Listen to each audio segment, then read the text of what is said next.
Alors, je ne l'ai pas écrit précisément pour lui, mais dès que j'ai cherché et que j'ai pensé à lui, ça m'a semblé être une évidence. C'est-à-dire que Djali, c'est quand même un des rares comédiens en France qui a ce truc hyper physique comme ça, enfin, voilà, et qui en même temps a une finesse de jeu, et en même temps une fragilité aussi.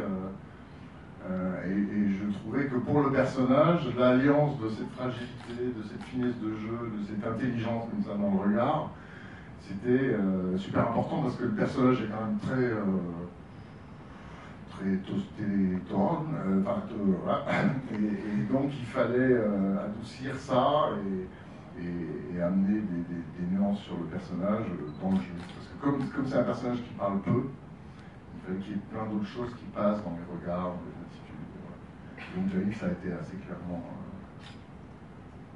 une solution évidente pour moi. Autant, il y avait vraiment, en termes de mise en scène, il y avait deux partis pris qu'on a voulu assez clairement affirmer. C'est-à-dire que du côté de l'image, on a voulu rester assez, pas naturaliste, mais assez réaliste, en tout cas, en termes de restitution de la ville. On voulait qu'on sente, voilà, qu'on sente la ville au plus près. Par contre, dans la mise en scène sonore, il était très clair que pour moi, c'était important, parce que comme tout le passif du personnage qui revient d'Afghanistan n'est pas à l'image, il fallait absolument qu'on sente son traumatisme d'une façon ou d'une autre. Et dès l'écriture, l'idée est venue de raconter ce traumatisme à travers le prisme de la bande-son et de la musique, à savoir que, c'est-à-dire que autant l'image est réaliste, mais le son ne l'est pas du tout. C'est pas du tout une bande-son, en tout cas quand on est avec lui, c'est pas une bande-son naturaliste, dans le sens où on est vraiment, où on perçoit la ville par moments, comme ça, des moments clés du film, à travers le prisme des blessures psychiques du personnage. Et du coup, il y a ces espèces de pertes de repères, comme ça, par moments, ces flashbacks sonores de ce qu'il a vécu en Afghanistan, et qui sont vraiment l'expression du malaise du personnage, quoi. Bah, peut-être un des thèmes centraux du film, c'est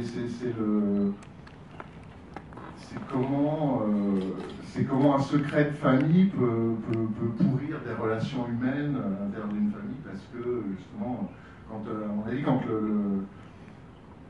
on n'est pas au clair avec son passé, il finit par faire obstacle. Et donc du coup, voilà, ça crée des difficultés et ça crée des comportements qui font que les gens ne sont pas en phase, quoi, dans la même famille. Donc là, j'ai poussé le curseur évidemment assez loin, mais je pense qu'il y a pas mal de familles où il y a des secrets de famille comme ça qui sont parfois lourds à gérer. Et donc là, comme on est dans une tragédie, évidemment, j'ai poussé le bouchon. Je ne cache pas qu'un cinéaste comme James Gray, je n'ai eu de cesse d'y penser, parce que justement, moi, c'est un cinéaste que j'aime beaucoup, parce que il fait du film de genre, mais il transcende le genre pour aller vers de la tragédie. Et ça me touche énormément. Donc ça, c'était voilà, c'était une des volontés du scénario et du récit d'essayer de transcender le genre par la tragédie. Voilà, après il y a d'autres réalisateurs, hein, mais disons que celui-ci est peut-être le plus clairement identifiable. Oui, alors on l'a présenté à Marseille. Donc j'avais un peu peur de cette présentation parce qu'évidemment, moi, parisien, débarquant à Marseille, ayant filmé des concerts à Marseille, je m'attendais au pire. Et en fait, les Marseillais, en tout cas, j'ai pas eu de contact direct avec le public comme ça à la sortie, parce que c'est pas facile à la sortie d'un film comme ça de parler. Mais en tout cas avec les journalistes marseillais, j'étais agréablement surpris parce qu'ils étaient assez, bon, ils étaient un peu embarrassés évidemment par cette image que je donne de Marseille, etc. Mais en même temps, ils avaient le sentiment de quelque chose d'assez juste. Et du coup, ils n'ont pas eu le sentiment que ce que je mettais en avant, c'est Marseille est une ville violente. Ils avaient le sentiment que je mettais en avant Marseille est une ville complexe. où des communautés se croisent, s'affrontent, voilà, c'est une ville compliquée. Et en même temps, ils avaient aussi le sentiment que j'avais filmé Marseille autrement, qu'ils n'avaient pas l'habitude de voir filmer Marseille comme ça. C'est-à-dire il y a des quartiers de Marseille qu'ils n'avaient encore jamais vus au cinéma, des ambiances de Marseille. Et là-dessus, et du coup, ça s'est plutôt très bien passé en fait.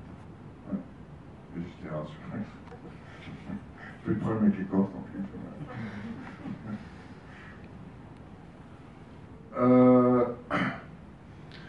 De l'impro.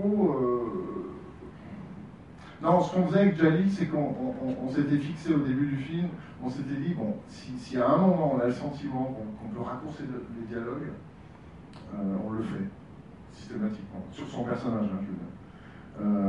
Donc ça, c'était voilà, une chose qu'on a mis en place assez rapidement. Mais il n'y avait pas véritablement d'impro. Il y avait plus des impros dans les dispositifs de mise en scène. Par exemple, la séquence qui a été tournée à Noailles, quand il rentre dans le marché après avoir planté le mec,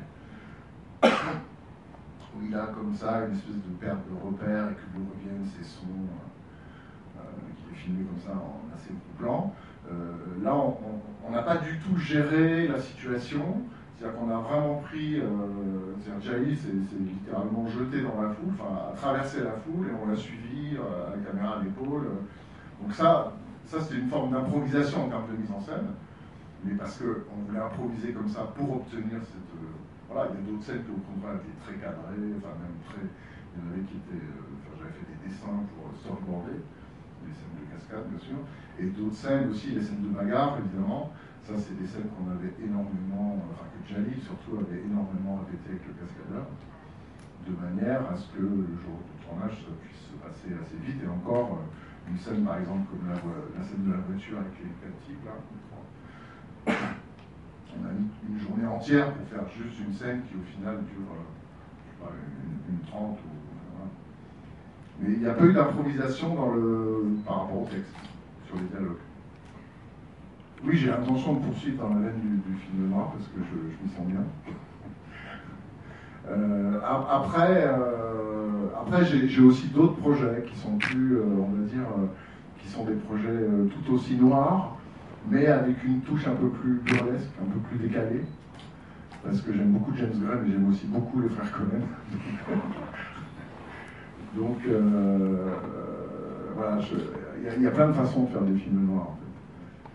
Oui, parce que sur un film, c'est un film assez sombre, hein, donc voilà. C'est pas, on peut pas dire que c'est une sorte de comédie qu'on voit là beaucoup.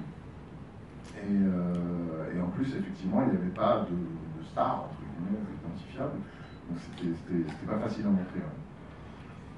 Et du coup, effectivement, on l'a fait avec 2 millions, ce qui est très très peu hein, pour un film de genre comme ça.